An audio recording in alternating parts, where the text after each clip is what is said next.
Hi everyone, welcome back to my YouTube channel. So this is part 2 of my process videos in preparation for the Animalia show with Abend Gallery in Denver. And this piece was very special for me for a number of reasons, but mostly because it was my first circular piece I've ever done. But honestly, I just approached it like any other piece I've done in the past. And this was by putting down a grid first and then my initial sketch, followed by the painting process. And as you can see, I started with the background, moving my way forward, and I really enjoyed this cooler color palette. These background colors had a lot of turquoise in them, and so I think it contrasted really nicely with the red of her skirt and the pink in the flowers. And as you can see, when I started moving into the details of the hands, I just worked my way section by section, working wet into wet with my oil paints. And I try to do as much of the blending as I can at the beginning, working wet into wet, but I know that I can always go back later on with some glazing if I really need to. And honestly, at this point, I'm really just focused on getting the right values and getting the right colors, and any details can come later on. And fun fact about this process, the original photos of these hands had nail polish on them, so I needed to recontact the model and have her send me additional photos without nail polish.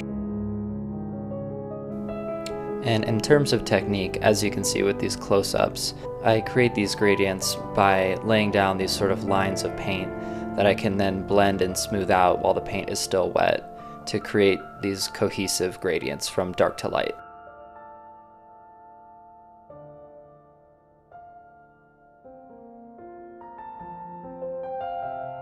In order to tackle the bird, I needed to utilize a slightly different technique. Starting with the darkest shadows, I was laying down large sections of paint and then progressively going over them with finer and finer details.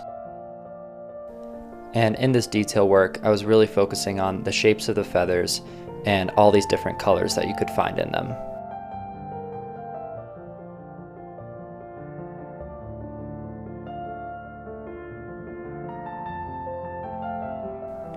And something I do want to say overall about this process is that this was very intimidating starting off with, and the task felt incredibly daunting. But I did my best to just take it day by day and step by step, celebrating even the smallest accomplishments, knowing that if I stayed patient and persistent, I would get to where I wanted to go.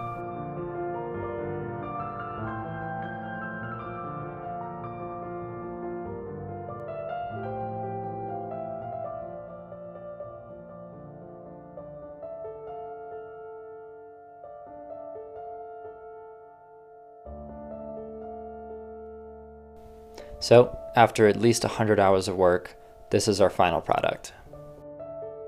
I have to admit, I was incredibly proud of this piece once I finished it. And I think it's because the planning and beginning stages of making it were so difficult. So I really had trouble seeing how it would all come together in the end, when the beginning was so trying. But once I got into a rhythm, I really enjoyed getting into this piece. I would just lock in for hours every day, listening to an audiobook and enjoying my time. And I think when you're working on something like this that's really special to you, you almost don't notice the time passing. And you're willing to put in as much time as you need to make it match exactly what you're seeing in your head. And to top it off, I really think that this circular frame ties the whole piece together nicely. And I'm very fortunate to say that both this piece and Mutuality have been sold. But next up, I'm hoping to be uploading 10 new process videos for 10 pieces that I did for the LA art show. So be on the lookout for that. So yeah, thank you for watching. I really appreciate it. And feel free to like and subscribe if you want to. And as always, you can check out more of my work at austinhowlett.com or abendgallery.com as well. Thank you for watching, and I'll see you next time.